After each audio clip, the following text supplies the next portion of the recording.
Assalamualaikum warahmatullahi wabarakatuh. Pada pertemuan sebelumnya kita telah membahas uji normalitas data dan data kita dinyatakan normal. Olehnya itu, pada pertemuan kali ini kita akan melanjutkan pada analisis korelasi dan regresi.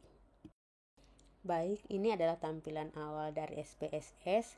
Kita ke variabel view dan menuliskan variabel X dan variabel Y.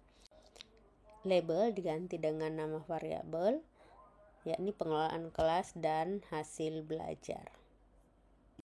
Selanjutnya kita akan copy paste data dari Excel. Kita copy variabel X sampai ke bawah, kemudian paste di bagian X. Begitupun dengan variabel Y.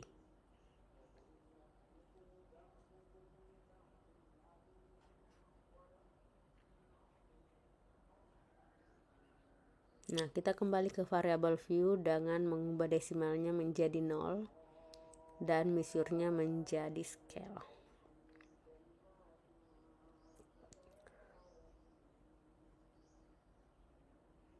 Oke, selanjutnya untuk analisis korelasi, kita ke analyze, pilih correlate, pilih bivariate, kita Ctrl A, pindahkan semua ke variabel, lalu klik OK.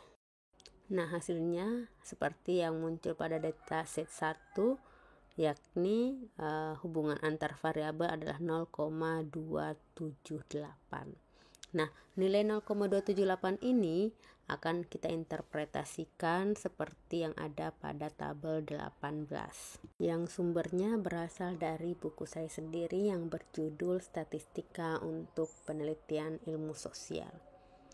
Nah, nilai R antara pengelolaan kelas dan hasil belajar adalah 0,278.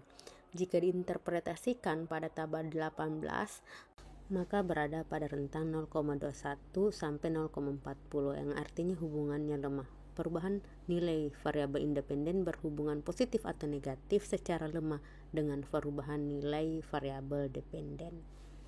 Karena kita sudah mengetahui bahwa ada hubungan meskipun lemah, selanjutnya kita akan melakukan analisis regresi. Adapun tahapannya yaitu analyze, regression, kita pilih linear. Kemudian pada independen kita isi variabel Y dan independen kita isi variabel X, kemudian OK. Akan muncul output seperti yang ada pada layar. Kita akan bedah satu persatu. Yang pertama, kita akan melakukan uji hipotesis. Apakah terdapat pengaruh X terhadap Y? Nah, ini bisa dilihat dari nilai T. Jadi kita akan membandingkan nilai T hitung dengan nilai T tabel. Jika T hitung lebih besar dibandingkan T tabel, maka terdapat pengaruh variabel X terhadap variabel Y. Angka yang dilingkari merupakan nilai T hitung, sehingga kita membutuhkan T tabel untuk mengetahui jawaban dari hipotesisnya. Dalam menentukan nilai T, perlu diketahui bentuk pengujian, apakah satu arah atau dua arah. Satu arah jika peneliti sudah menentukan arah hipotesis penelitian, yakni pengaruhnya positif atau negatif. Dua arah jika peneliti belum menentukan arah hipotesis penelitian. Letak T tabel terletak pada DF titik koma signifikansi. DF sama dengan N kurang K. N adalah jumlah sampel, nilai K adalah 1 untuk hipotesis satu arah dan 2 untuk hipotesis dua arah.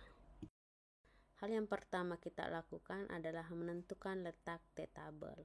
T tabel terletak di DF titik koma signifikansi. DF sama dengan N kurang K, jumlah sampelnya adalah 63 dan dikurangi 2 karena kita belum menentukan arah hipotesis penelitian, sehingga DF-nya adalah 61. Signifikansi yang digunakan adalah 0,05, sehingga letak T tabel adalah 61.0,05.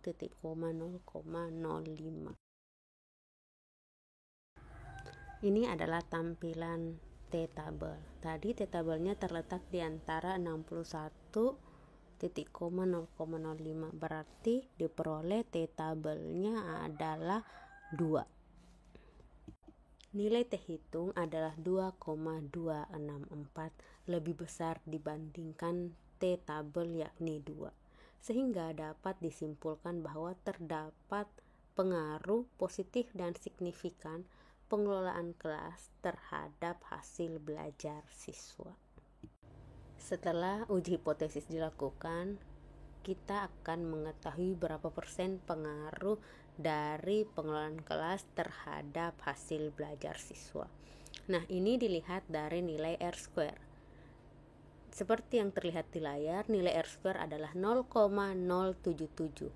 Artinya 7,7% hasil belajar siswa dipengaruhi oleh pengelolaan kelas. Setelah diketahui persentase pengaruhnya, selanjutnya kita akan meramalkan bagaimana pengaruh pengelolaan kelas terhadap hasil belajar di masa mendatang. Persamaan regresi yang digunakan adalah Y aksen sama dengan A tambah BX. Y aksen adalah hasil belajar di masa mendatang, A adalah nilai konstan, B adalah nilai pengelolaan kelas, X adalah variabel X yakni pengelolaan kelas.